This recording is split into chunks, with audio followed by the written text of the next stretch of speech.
Perfecto.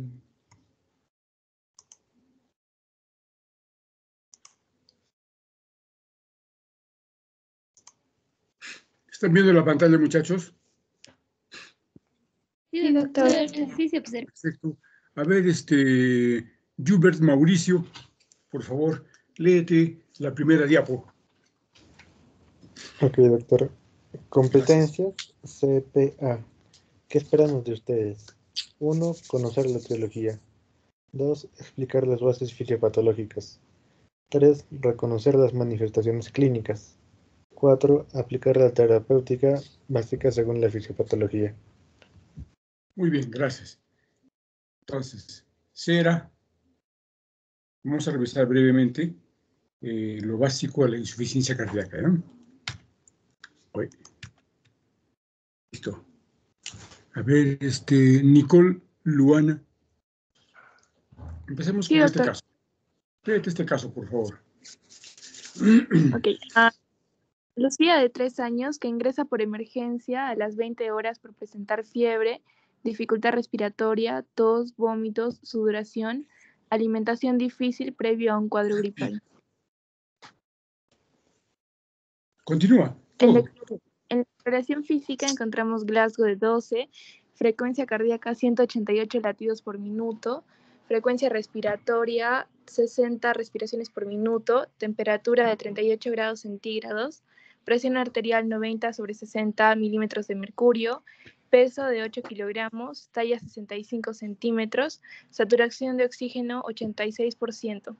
Fase down, pálida, faringe congestiva, pulsos radiales, femorales presentes, llene capilar menor de 2 segundos, no signo del pliegue, tórax deformado en región superior izquierda, retracciones subcostales, intercostales, supraesternales, choca de punta fuera de la línea medio clavicular, debajo del quinto espacio intercostal izquierdo, pulmones con roncos sibilantes bilaterales, hígado a 3 centímetros por debajo del reborde costal derecho, no edemas, no sangrado de piel y mucosas.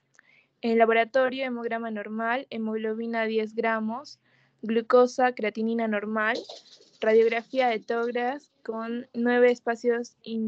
Doctor, eso es 9 EIP, ¿qué significa? Disculpe. Espacios intercostales posteriores. Aumentado trama vascular, índice cardiotorácico mayor de 0.60, EKG, taquicardia sinusal, hipertrofia biventricular y ecocardiografía, comunicación interventricular de 15 milímetros subaórtica. Muy bien. Entonces, como pueden ver, aquí está su placa. Es la radiografía de esta niña. ¿La quieres leer en Carla Rocío?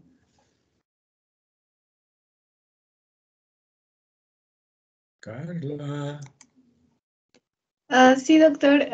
Un momento, no me carga la siguiente diapositiva. ¿No? No, estamos en la misma, pero solamente hemos añadido la radiografía simple de tórax. Sí, doctor, es que no veo una radiografía, solo está la parte de la norma. Está bien, Carla, no te preocupes. Caterín Xiomara. Caterín Xiomara es la organizadora. Sí, doctor.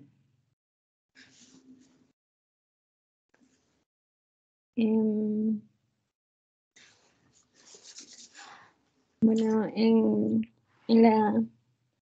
la radiografía de tórax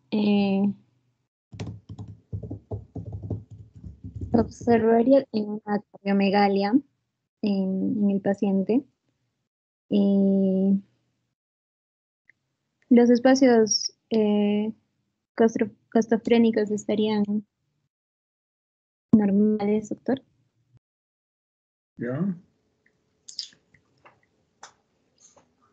Bien, lo más llamativo ahí es el tamaño del corazón, ¿verdad? ¿Sí? Y Sí, el doctor. aumento, sí, y el aumento de la trama, ¿no? Con pequeños, aquí, por ejemplo, donde señala el puntero, en el seno cardiofrénico derecho, en el ilio del mismo lado, acá, en las zonas equivalentes, pero del lado opuesto. ¿Ya? Muy bien.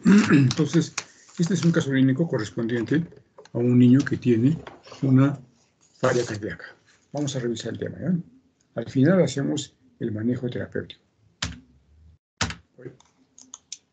Listo. Ahí está el concepto.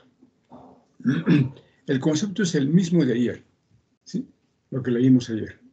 Disfunción ventricular por sobrecarga de volumen o de presión, solos en combinación, con una lesión estructural o funcional que tiene como vía final común un bajo gasto cardíaco. Y que por lo tanto no hay una adecuada perfusión tisular, siendo el problema el oxígeno. Pues bien, el transporte de oxígeno está dado por el contenido de oxígeno y el gasto cardíaco. El primero depende de la saturación de oxígeno y la hemoglobina. Y el segundo, de la frecuencia cardíaca por el volumen sistólico. Y abajo tenemos las causas de por qué se altera la saturación, la hemoglobina, la frecuencia cardíaca y el volumen sistólico. Hay que recordar que sin precarga, sin poscarga y sin fuerza de contracción no hay gasto cardíaco. ¿Sí? Ese es un concepto importante. ¿Ya? En los más pequeñitos, lo que suple todo esto es la frecuencia cardíaca. Y vamos a ver por qué. Acá. Diferencias entre el corazón neonatal y el corazón maduro. Muy bien. Corazón neonatal, menos de 28 días. Para algunos, menos de 30 días. Corazón maduro. Para algunos, a partir de los 2, para otros, a partir de los 4 años. El consenso es 4 años. Entonces, más de 4 años, menos de 4 años. Hay características fisiológicas y hay características bioquímicas, como pueden ver acá. Estas son netamente anatómicas, anatomofisiológicas, y estas son netamente bioquímicas. Pues bien, si uno comienza a leer y se encuentra con lo siguiente. Contractilidad, o sea, la inotropía disminuida, la frecuencia cardíaca elevada, ese dato es importante, está en relación a lo que acabamos de mencionar.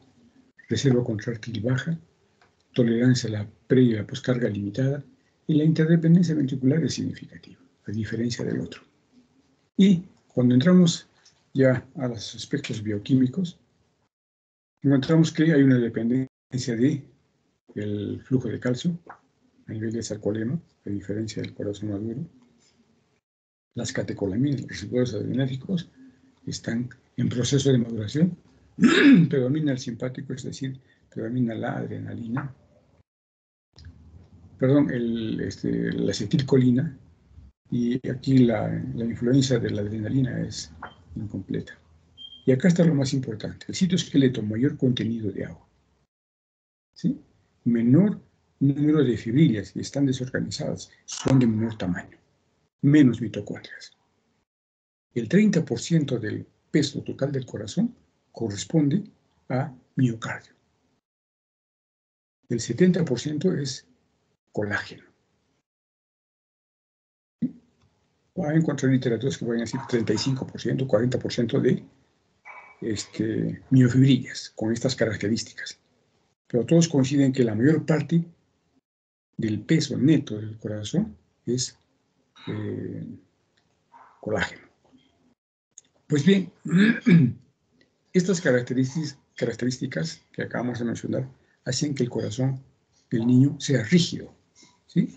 Rígido, es decir, no tiene una buena compliance. Y esto se traduce en que haya fundamentalmente, lo que nos interesa, una tolerancia a la poscarga limitada, una tolerancia a la precarga limitada. Y todo hace que se resume en lo siguiente. Aquí, frecuencia cardíaca elevada. Para compensar el gasto cardíaco, ante esta rigidez del miocardio por las características que acabamos de mencionar, tiene una frecuencia cardíaca elevada. Bien, esto es lo normal. ¿Ya? Lo patológico, como ejemplo, vamos a poner a la miocarditis. Se produce la miocarditis, pasa las 3 fases, se queda en la fase de la tercera fase, que es la fase de la vasodilatación de la miocardiopatía dilatada, en donde el glucógeno en los niños, entre comillas, es reemplazado por fibroblastos. ¿Sí? Y estos fibroblastos alteran la compliance. El corazón que estaba normal y que está superando la presencia del colágeno, entran los fibroblastos y nuevamente convierten el corazón en un corazón rígido. Es por eso que estos niños que sufren de miocarditis y llegan a la tercera etapa, que es la etapa de la miocardiopatía dilatada, tienen un problema de por vida.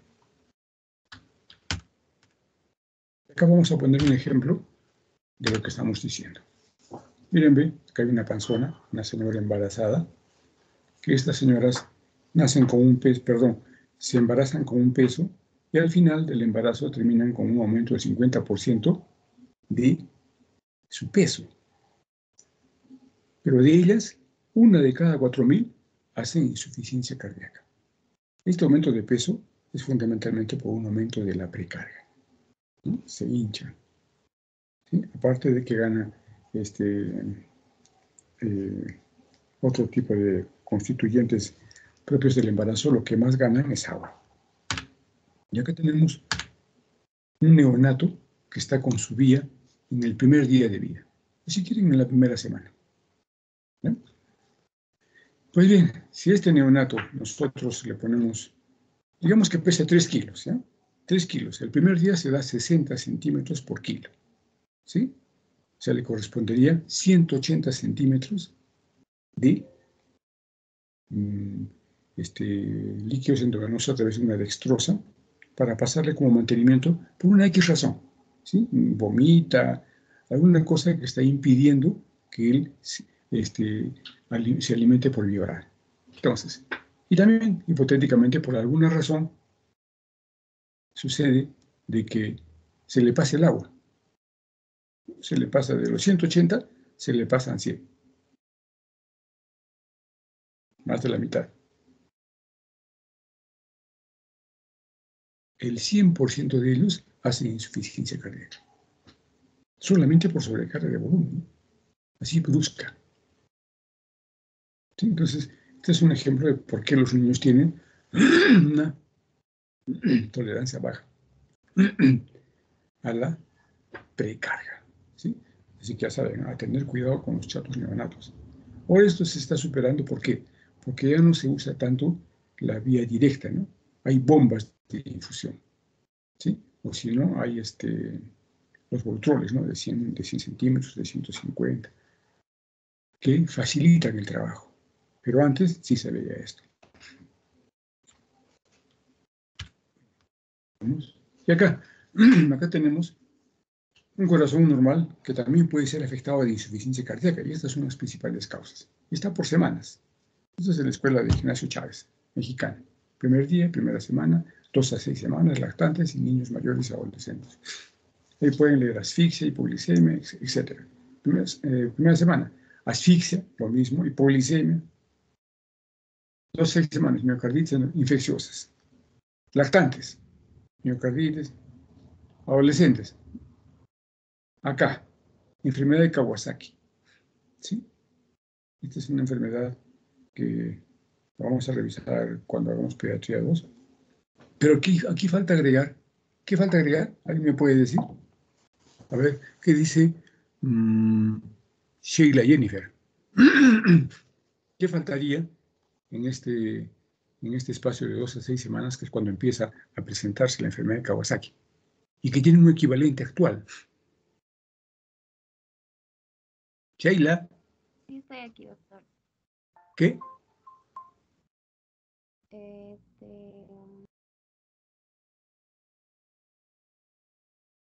Falta a ver, ¿qué dice Marco Alessandro? ¿Y que produce esto? Miren acá. Acá, que produce esto. Sí, doctor. ¿Sí? ¿Cuál es? Puede ser miocarditis por COVID. Muy bien. ¿Pero cuál es el nombre exacto?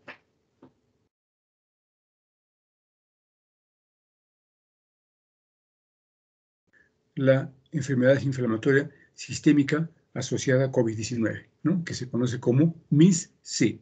MIS-C. COVID-19, o si no, PIMS, ¿no?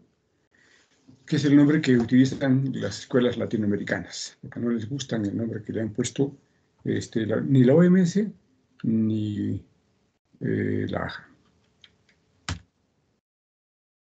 Y acá tenemos las causas de insuficiencia cardíaca en niños que tienen una yaya en el corazón. ¿Sí? Y es lo mismo, la misma categoría etaria. Dense cuenta, ¿ven? Primer día de vida, lo más común es la hipoplasia del ventrículo izquierdo. La primera semana es estenosis aórtica, coartación de la aorta. A partir de la segunda hasta la etapa de los lactantes, cortocircuitos de izquierda a derecha. Es decir, ahí está la CIA, la CIB, la PCA. Menos raras, ventana aortopulmonar, CAB. Y acá. Niños mayores y adolescentes. Generalmente este grupo, ¿no? Los que son operados de cualquier cirugía cardíaca, puede ser cianótica o acianótica, pero que presentan alguna complicación y hacen insuficiencia cardíaca. Acá también falta agregar las cardioinfecciones, ¿no? La miocarditis, la endocarditis, las pericarditis. Muy bien. Las congénitas, que son las que más padecen los problemas. Ustedes deben recordar que las cardiopatías congénitas se dividen en dos, cianóticas y acianóticas. Pues bien, las acianóticas deben recordar que ya precisamos que la mayor parte de ellas terminan haciendo crisis hipoxémica. No hacen insuficiencia cardíaca, pero con algunas excepciones. Por ejemplo, la tetralogía de Fallot, que tiene una leve estenosis pulmonar. ¿Sí? Ellos sí hacen insuficiencia cardíaca.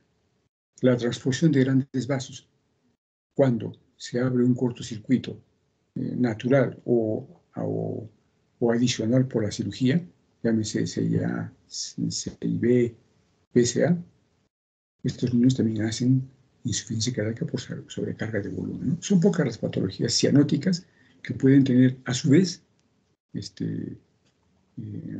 insuficiencia cardíaca y crisis hipoxémica, principalmente la transposición de grandes vasos, grandes arterias. Las principales involucradas en esta patología son la sobrecarga de volumen, y son las cianóticas. Acá tenemos el ejemplo, ¿no? Una CIB, una comunicación entre las aurículas, una CIA, una comunicación a nivel de las aurículas, una PCA, una comunicación a través del conducto arterioso. Las dos primeras son intracardíacas, esta es vascular, extracardíaca. Sobrecargas de presión, es decir, una obstrucción al tracto de salida del ventrículo izquierdo, como la estenosis aórtica, que hacen insuficiencia cardíaca. Específicamente, lo que más daño les hace son los edemas agudos de pulmón. Y la coartación de la aorta, ¿no? La aorta está coartada, ¿no? Generalmente es después del conducto arterioso. El esquema no lo muestra. Obstrucción del tracto de salida del ventrículo izquierdo, estenosis de la arteria pulmonar. La misma fisiopatología. Las cardiopatías complejas, ¿no? Es el esquema de una hipoplasia del ventrículo izquierdo. Pues bien, como han visto, las principales son estas, ¿no? Vamos a ver eso. Cortocircuito de izquierda a derecha. Es el esquema de un corazón. Lo que está en círculo, los números en círculo, representan la saturación arterial de oxígeno intracardíaca. Y los que están en quebrado, como estos los ventrículos, representan las presiones sistólica y diastólica. Como pueden ver, las aurículas solamente tienen presión diastólica. La aorta, la arteria pulmonar. ¿Ves bien? Un cortocircuito de izquierda a derecha es una anomalía que puede ser intracardíaca o extracardíaca, con la persistencia del conducto arterioso, a través de la cual la sangre del ventrículo izquierdo pasa al ventrículo derecho. Y esto lo hace por sobrecarga de presión. Miren acá, 100 sobre 8 y 25 sobre 3. Es un gradiente de presión. Por lo tanto, el flujo va del sitio de mayor presión al de menor presión. Y acá tenemos lo que revisamos el día de ayer. La sangre oxigenada Va a la ventrículo izquierdo, aorta, perfunde, venas cavas, aurícula derecha, ventrículo derecho, arteria pulmonar, y este es el círculo normal. Circulación en serie, ¿sí? Pero cuando hay una comunicación, en este ejemplo, una CIB, la sangre oxigenada del pulmón va a la aurícula izquierda, pasa al ventrículo izquierdo, se produce la contracción isovolumétrica, y en ese momento la sangre toma dos rumbos, uno hacia la aorta y otro hacia el ventrículo derecho. ¿Sí? Este pasaje de sangre del corazón izquierdo al corazón derecho se debe a qué? Primero, a la presencia de una comunicación interventricular pequeña o grande, denominadas restrictiva o no restrictiva, que pueden ser única o pueden ser múltiples, que pueden ser subvalvulares, debajo de la válvula, membranosas o musculares, ¿no? Dependiendo de la zona. ¿Sí? Y también aquí entra la resistencia vascular pulmonar, que hace el pulmón, que va disminuyendo conforme pasa la edad, de tal manera que a las 6 semanas aproximadamente baja la resistencia pulmonar y esto se produce con mayor frecuencia. En conclusión, resumiendo esta imagen, la sangre viene al ventrículo derecho, arteria pulmonar, y está así. O sea, acá no se puede ver, ¿no? Hay un pasaje inmediato de sangre adicional del ventrículo izquierdo al ventrículo derecho. Entonces, por eso es que también se les conoce como nombre de sobrecarga de volumen. ¿Por qué? Porque la sangre que tenía que ir directamente a la aorta para perfundir, no, una parte de ella va al ventrículo opuesto y sobrecarga de volumen al pulmón. ¿Sí? Muy bien. Y esto tiene una traducción semiológica. Disney. ¿No? El niño presenta Disney porque le llega más sangre al pulmón. No es porque tenga neumonía o asma, no. Solamente le llega más sangre al pulmón. Hay un soplo sistólico que es producto de la contracción isovolumétrica que pasa a la sangre en el sitio de mayor presión al de menor presión. Y la cardiomegalia que se produce, ¿por qué? Porque esta sobrecarga de volumen, si no es corregida, va a terminar dilatando el ventrículo derecho. Dilata la arteria pulmonar, congestiona el pulmón, crece la aurícula izquierda, crece la aurícula derecha y tenemos una cardiomegalia global. Acá tenemos un resumen de la fisiopatología. ¿Qué dice la fisiopatología? Cualquier disminución del gasto cardíaco va a producir hipoperfusión o hipotensión o ambas a la vez, ¿sí? Y esto va a estimular el sistema simpático que va a producir vasoconstricción, mediado por la adrenalina. También va a afectar el flujo renal por la hipoperfusión y va a desencadenar el sistema renina-angiotensina, produciéndose angiotensina 2, que es un potente vasoconstrictor que va a llevar que va a conjuncionarse con la acción del simpático y esto va a aumentar la poscarga. Por otro lado, la estimulación de la producción de aldosterona va a retener sodio y agua y esto va a aumentar la precarga. Sigamos. Esta precarga en un corazón que no está bien va a aumentar el volumen ventricular. A su vez, esta sobrecarga de volumen permanente, persistente, va a disminuir la fuerza de contracción. Las manifestaciones clínicas fundamentalmente son congestión sistémica, es decir, congestión pulmonar, congestión hepática, principalmente.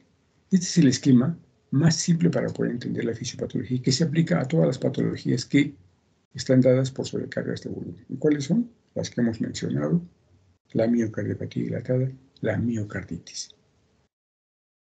Esas son las que siguen más o menos este curso en la fisiopatología. Las demás tienen fisiopatologías distintas, ¿eh? Imagínense, por ejemplo, un niño que tiene un derrame pericárdico. En un derrame pericárdico no se cumple esto. La fisiopatología es totalmente distinta. ¿Ya? El corazón no crece, no se dilata. El corazón está apretado. O sea, hay un problema diastólico en donde El derrame pericárdico impide que el corazón tenga una fase de eyección normal, ¿ya? Y la fisiopatología, y por lo tanto el tratamiento es totalmente distinto. Y podríamos hablar lo mismo de qué, de los problemas metabólicos, de los problemas del trastorno de la conducción. Y acá estamos viendo los síntomas y signos de la insuficiencia cardíaca, los mecanismos y el tratamiento. Lo que nos va a interesar a nosotros es recordar lo siguiente. Congestión venosa pulmonar, taquibia, ¿no? Pero van a encontrar también crepitantes, sibilantes, en fin. Congestión venosa sistémica, hepatomegalia. Edema periférico que se presenta en los niños mayores, generalmente de 2 a 3 años, que es cuando la presión venosa central alcanza los valores normales del adulto. Antes no, el niño solamente, en el peor de los casos, se le hincha el ojo y gana peso. Sobrecarga de volumen, la cardiomegalia, ¿no? Con actividad precordial que está en relación directa con la cardiomegalia y ritmo de galope. Cambios adaptativos, la taquicardia. Se acompaña de palidez, oligoanuria, desmedro, sudoración. Esto es importante en los niños. Entonces tenemos lo mismo, ¿no? 2 taquis y 2 megas.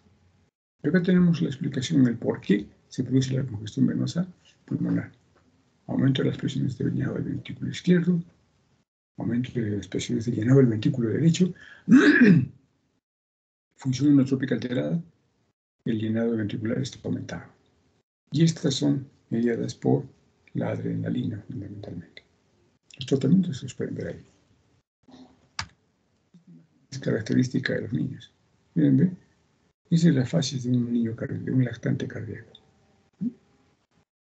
Miren, estoy con los ojos como hinchados. Está sudoroso y está con su oxígeno, ¿no? Con su soporte de oxígeno. Realmente cómo se maneja el oxígeno en la falla cardíaca. El score clínico de Ross-Rayman. Ya dijimos que este score es un score que evalúa la disnea. No, perdón, este es el score clínico. Este es, no, el otro es el score de gravedad. Ross-Rayman es un cardiólogo pediatra que tiene 2 scores. El clínico de Rayman y el otro que es para valorar la disnea. Entonces, como pueden ver acá, hay variables que tienen un puntaje de 0, 1 y 2. Y las variables son lo que toma cada vez que lacta, el tiempo que se demora en lactar, la cantidad que el pecho que él succiona, la frecuencia respiratoria, la frecuencia cardíaca, el patrón respiratorio, la perfusión periférica, la presencia de tercer o cuarto ruido cardíaco y el hepatomegalia. Y estarán preguntando, ¿y dónde está la cardiomegalia? Está implícita. En este score la cardiomegalia está implícita. Es una de las cosas que le ponen como un factor que hace que este score no tenga validez, pero no, este score tiene validación 1A. Miren bien, normalmente un niño, ¿cuánto saca de leche al momento de lactar? ¿Recuerdan ese dato? Ustedes saben que los niños lactan 10 a 15 minutos cada pecho, ¿sí? Cada 3 horas. Los prematuros lo hacen cada 2 horas y sacan un poco menos. ¿El promedio cuál es? ¿Alguien sabe?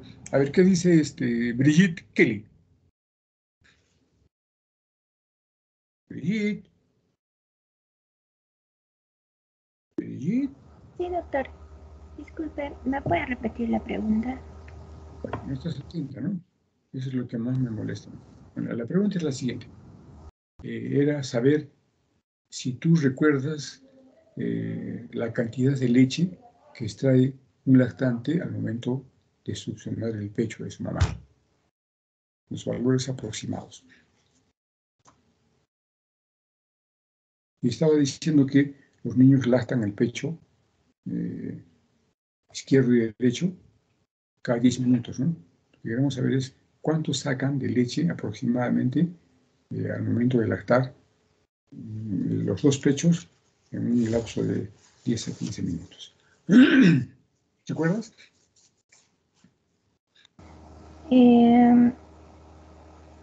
Creo que es aproximadamente 50 milímetros. No estoy segura. 50 milímetros, ¿seguro? Mira, lo normal acá están poniendo como 100 mililitros. A ver, ¿qué dice Marta Sofía Álvarez, Zulca? Sí, doctor, puede ser de 70 a 80 mililitros, porque en una página leí que decía alrededor de 76 mililitros cada día. Así, no, eso es poquísimo, ¿eh? ¿Qué página es esa?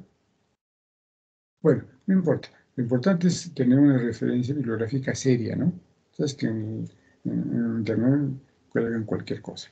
Pues bien, el promedio normal va entre 150 o 250 centímetros por cada pecho.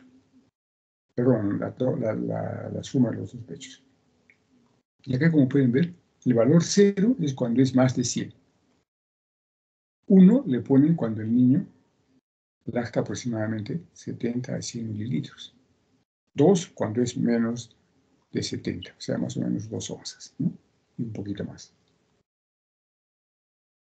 Tiempo normal, menos de 40 minutos, ¿no?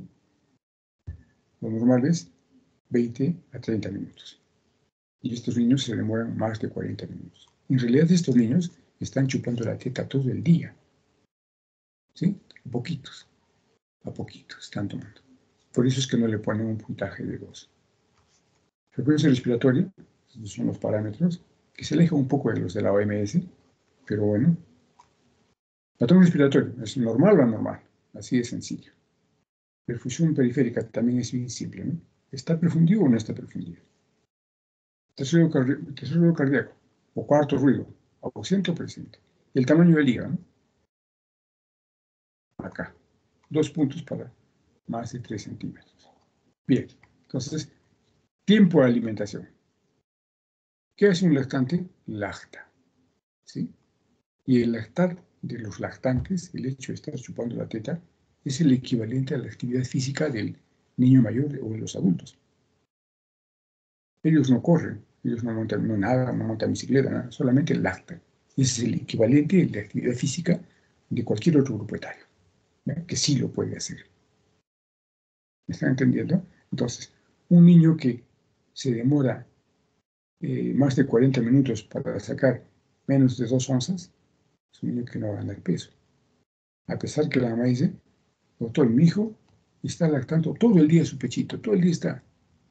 ¿No? Entonces, uno le reproduce, y si lacta todo el día, ¿por qué pesa menos?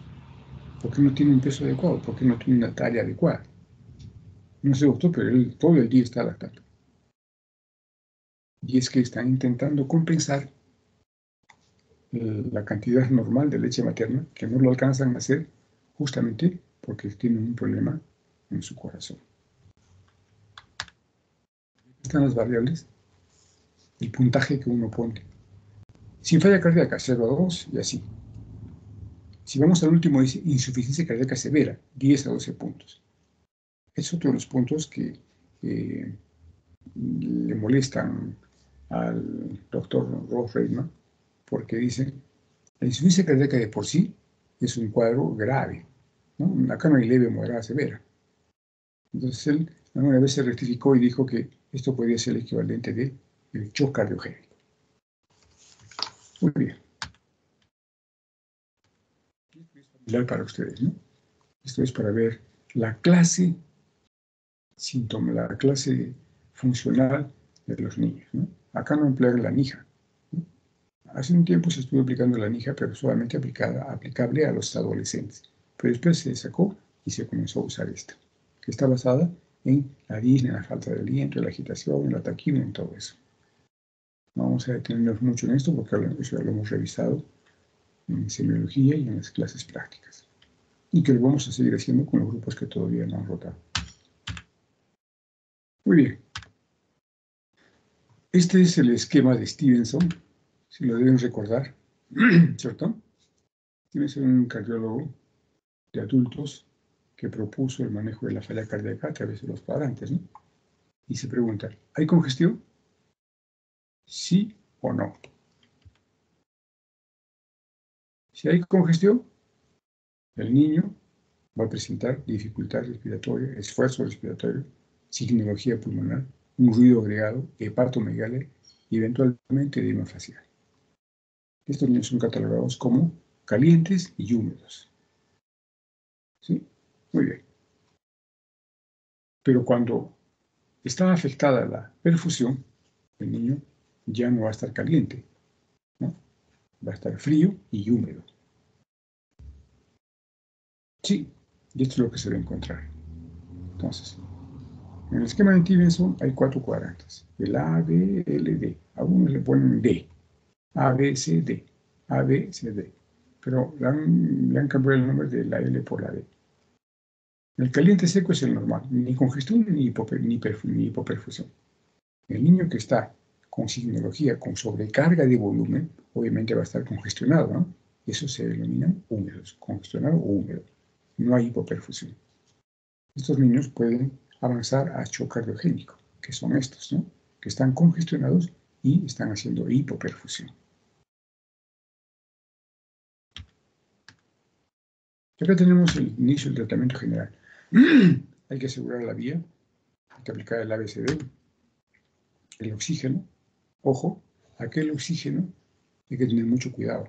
El oxígeno es un fármaco que cuando se da produce vasodilatación pulmonar. Y acuérdense, los niños que tienen insuficiencia cardíaca por las causas que hemos mencionado, lo que van a tener es una sobrecarga de volumen. Entonces, si le vamos a dar oxígeno a libre demanda, ¿no? Con la intención de subir la saturación por encima de 90-92, lo que vamos a hacer es vasodilatarlo y aumentar la congestión pulmonar. De ahí que en los niños que tienen sobrecarga de volumen o las cardiopatías que hemos mencionado, solamente debe dárseles oxígeno para subir la saturación a no más de 90. ¿Sí? No más de 90. A diferencia de los niños que tienen otro tipo de cardiopatía. La posición, ¿no? La posición semisentada. Esta posición lo que hace es favorecer para disminuir el retorno venoso. Control de la temperatura.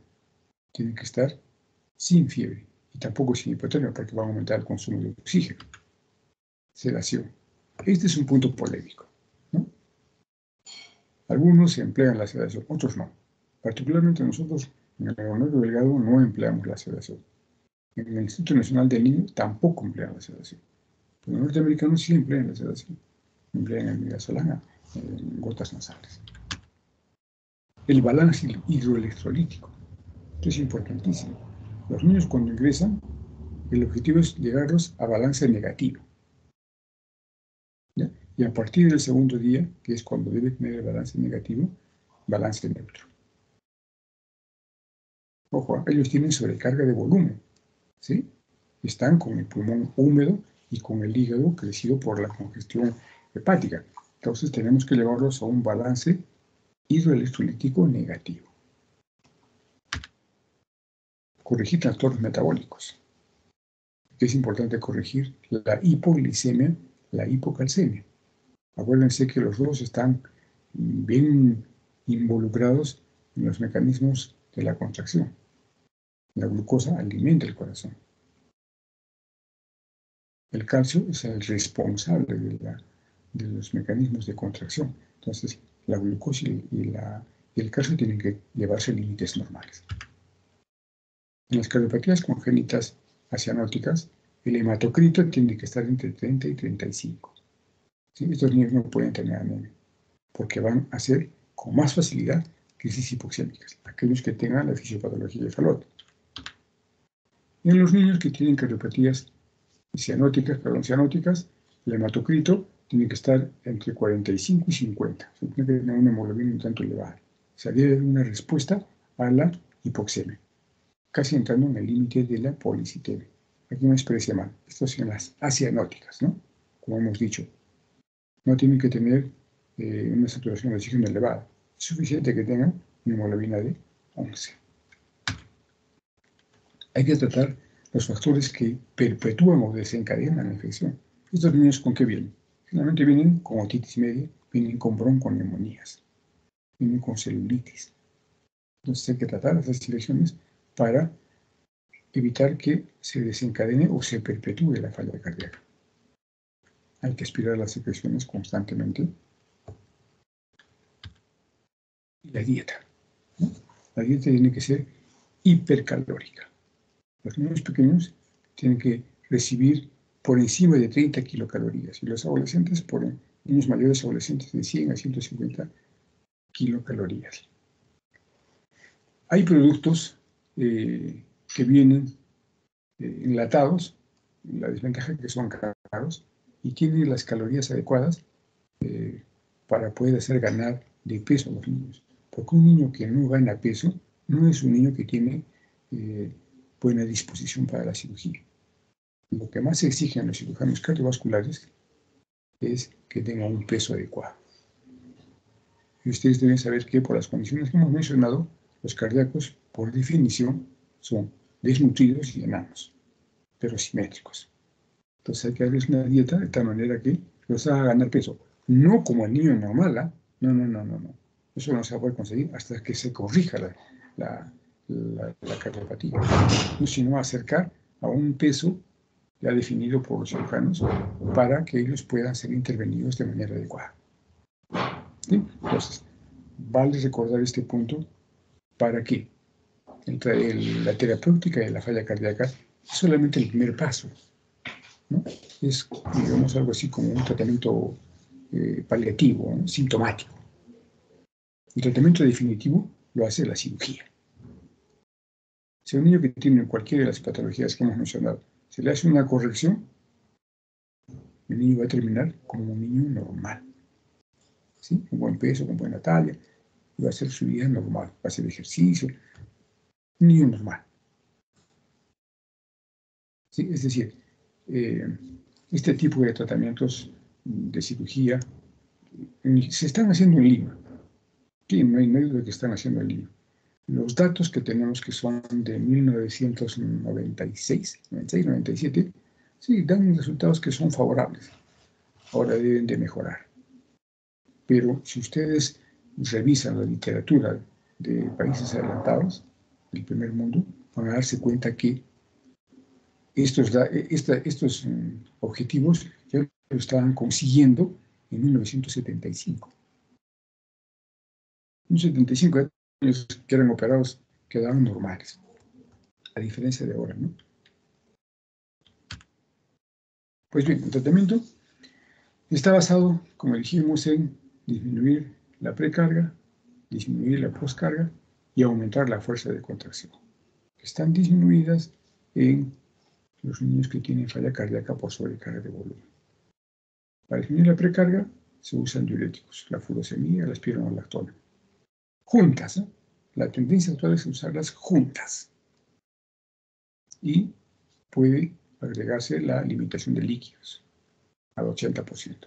Los vasodilatadores equilibrados, los PRILES, tratamiento específico, digitálico, ceilanid, digoxina. Lo que se emplea actualmente es la digoxina. Antes empleábamos el ceilanid, ¿no? Hacíamos la digitalización rápida, pero teníamos problemas con las intoxicaciones por digitales. Y las catecolaminas por los pacientes que están en falla cardíaca grave o shock cardiogénico, que son la dobutamina y la adrenalina. Acá tenemos el manejo de la precarga. Furosemida, ahí está la dosis. 1 o 2 miligramos kilo cada 6-8 horas vía endovenosa o infusión continua de 0.1 miligramos por kilo por hora. La tendencia actual es infusión continua después de haber sobrecargado el primer día. Después de haberlo cargado el primer día. La espironolactona, 1 o 2 miligramos kilo día cada 12 a 24 horas, pero son vía oral. ¿Por qué hay la tendencia de usar la furosemida más la espironolactona? Porque uno de los efectos indeseables de la furosemida, este diurético de gasa, es que produce una disminución del potasio. Y la espironolactona, aparte del efecto diurético, evita que se esté dando suplementos de potasio a los niños, ¿no? Que tienen muy mal sabor. Los jarabes que tienen suplemento de potasio tienen muy mal sabor. Entonces, una forma de contrarrestar los efectos indeseables de la furosemida es administrándole simultáneamente espironolactona.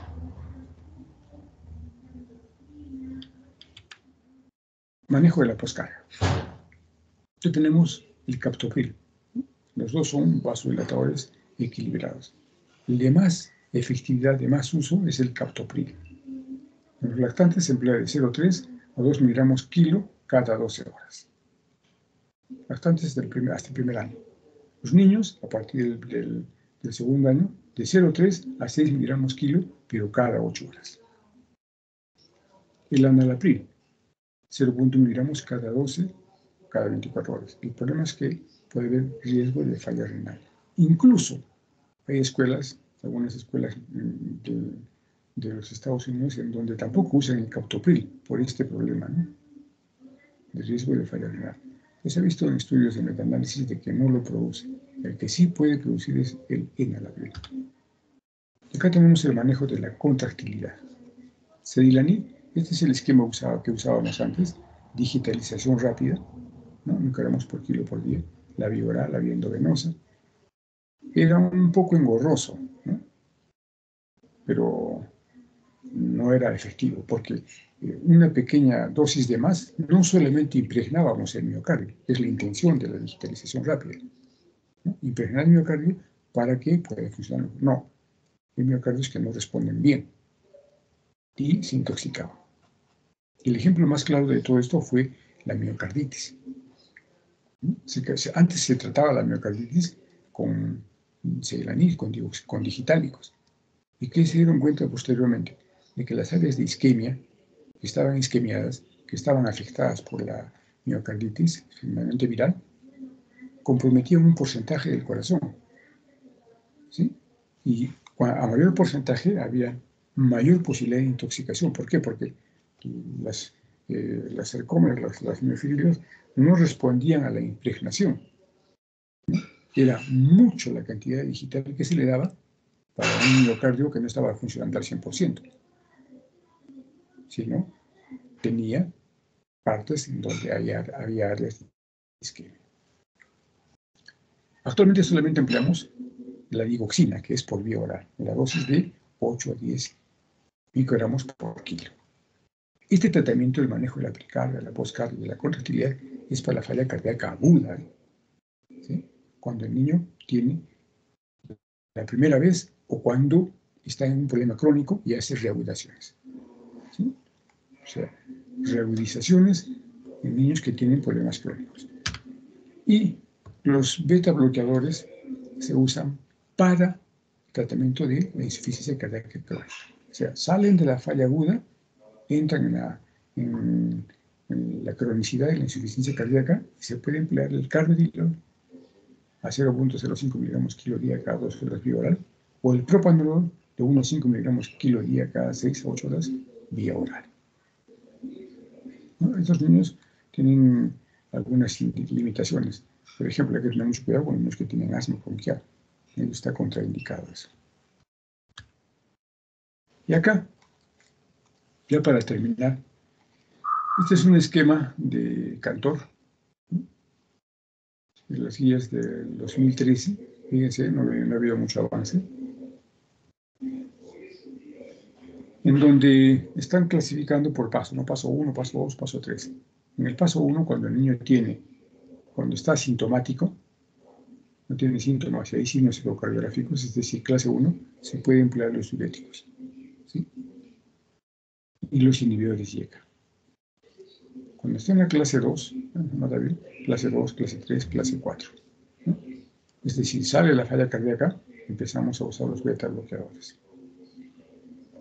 En los síntomas moderados, todo esto, eventualmente, acá usamos generalmente la hidroclorotiazida y los antagonistas de la aldosterona.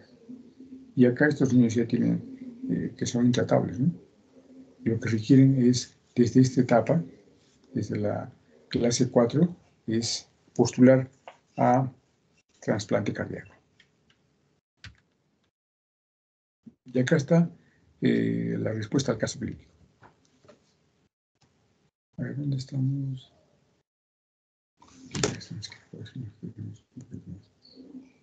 Estamos bien. Bien, entonces lo primerito que se hace ante un niño en mal estado general, en este caso insuficiencia cardíaca, es el TEP. Aplicar el triángulo de evaluación pediátrica.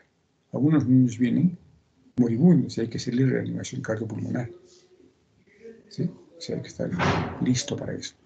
Los que no lo conocen el TEP es un sistema de evaluación que tiene como parámetros la apariencia, la circulación y la respiración. Y solamente se emplean dos sentidos, mirar y escuchar. Mirar al niño desnudo, cuál es su comportamiento, cuál es su respuesta, es decir, la apariencia, cómo está su piel, la circulación y cómo está respirando y si tiene algún ruido agregado. Luego hacemos la evaluación primaria, A, B, C, D, E. Y aquí entra la administración de oxígeno. En las cardiopatías congénitas acianóticas que estábamos hablando, la saturación tiene que estar siempre menos del 90%. Un segundito, por favor.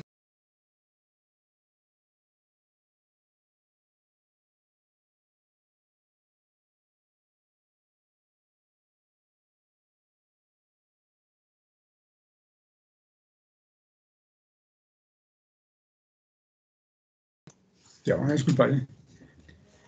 Es importante la monitorización de las funciones vitales, un acceso vascular.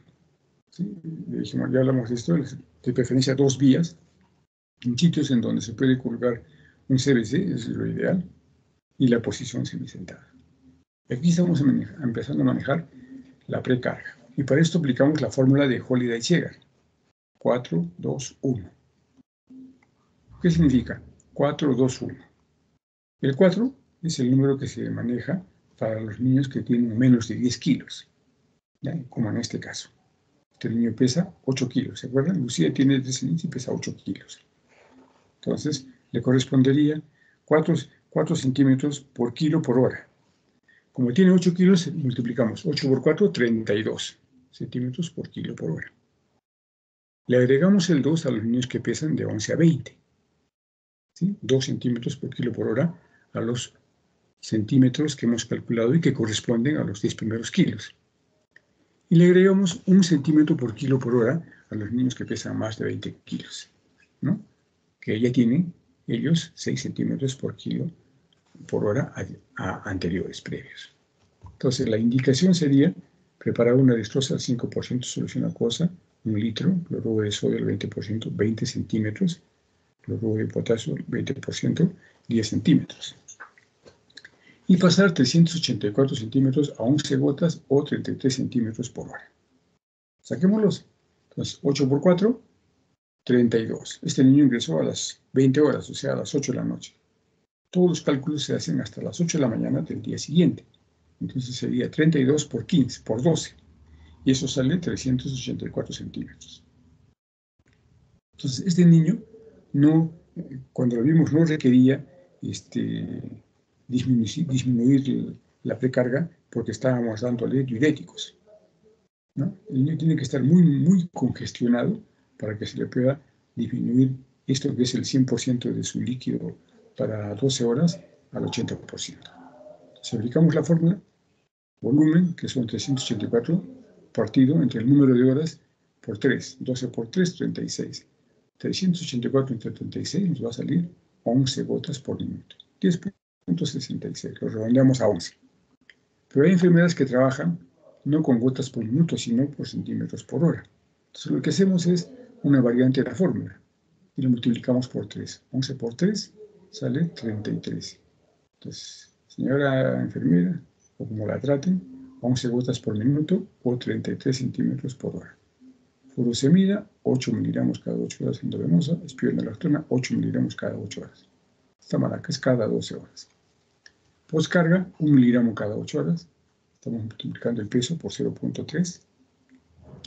La contractilidad, lo que le correspondería es este es el cálculo de la digitalización rápida, ¿no? Que ya no vale la pena hablar de eso. Vamos a redondearlo a esto, ¿sí? 8 por 8, 64, 65 microgramos. Si usamos la dosis de 10, sería 80 microgramos vía oral. La alimentación por succión, hay que darse cuenta si puede succionar. Si no puede succionar, porque estos niños están muy agitados, ¿no? Están con 60, 70 respiraciones. Entonces, si les vamos a decir que chupen la teta, ellos no van a saber si chupar la teta o respirar. ¿Entienden? Y se pueden aspirar. Entonces, en estos niños es mejor usar la sonda nasogástrica. Y a partir del segundo o tercer día, cuando están más estables, se les puede implementar la alimentación por succión. Las tomas tienen que ser a poquitos, ¿no? Y frecuentes. ¿Sí? Hacemos el cálculo por decir 2 oncitas cada 3 horas por sonda nasogástrica. Y vamos subiendo poco a poco. Si está con anemia, hay que tratar la anemia. Si está muy baja, por debajo de 7 miligramos, tenemos que pasar el paquete regular compatible. Pero si está por encima de 7, lo que podemos hacer es darle tratamiento con hierro polimatosado o sulfato ferroso, dependiendo de lo que dispongamos. Hay que tratar los procesos infecciosos asociados. Y después, ¿no?, hacemos la evaluación secundaria, que es el sangre. Los exámenes auxiliares. Acá, a este niño se le pidió el BNP, ¿sí? Y salió elevado. Cuando quisimos hacer el control, porque la mayor utilidad del BNP es para ver la evolución de la falla cardíaca, la mamá no pudo colaborar porque el examen era caro. Pues bien, esto es lo que les hemos traído brevemente. Acá de repente hay una confusión, se dejan las indicaciones, pero la secuencia es esta, ¿no? Evaluación primaria y luego la evaluación secundaria. O sea, todo esto se hace en emergencia. Ya se dejan las indicaciones. Y si tenemos algún interno o un residente que está acompañándonos, le decimos, oye, por favor, encárgate de tomar los datos. Entonces él va haciendo la historia clínica. Dense cuenta que un niño grave, en este caso en falla cardíaca, no nos vamos a poner a hacer la historia. No, la delegamos al acompañante que no va a apoyarnos o al que esté disponible y que se encargue de eso. Generalmente es el interno, ¿no?, porque el residente está junto con nosotros. Y luego nos va informando para poder ir implementando una que otra medida. Muy bien, jóvenes. Eso es todo lo básico que deben de conocer. Obviamente lo tienen que emplear. Y si tienen alguna pregunta, yo encantado de la vida.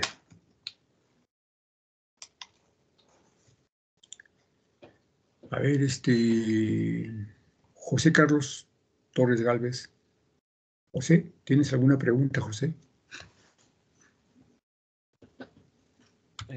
No, doctor, todo está claro.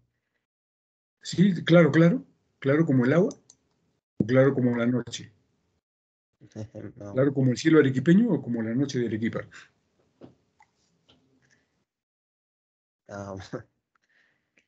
Como mi sociedad. Bueno, muy bien. Bueno. Entonces, si no hay ninguna pregunta, ningún comentario, estoy saliendo. A la 1, a las 2 y a las 3. Caterín, ¿te llegó la clase del día de ayer? Sí, doctor, la de ayer sí. Listo, entonces salgo y te envío esta reunión, ¿ya? Listo, muchachos, Ok, cuídense. doctor.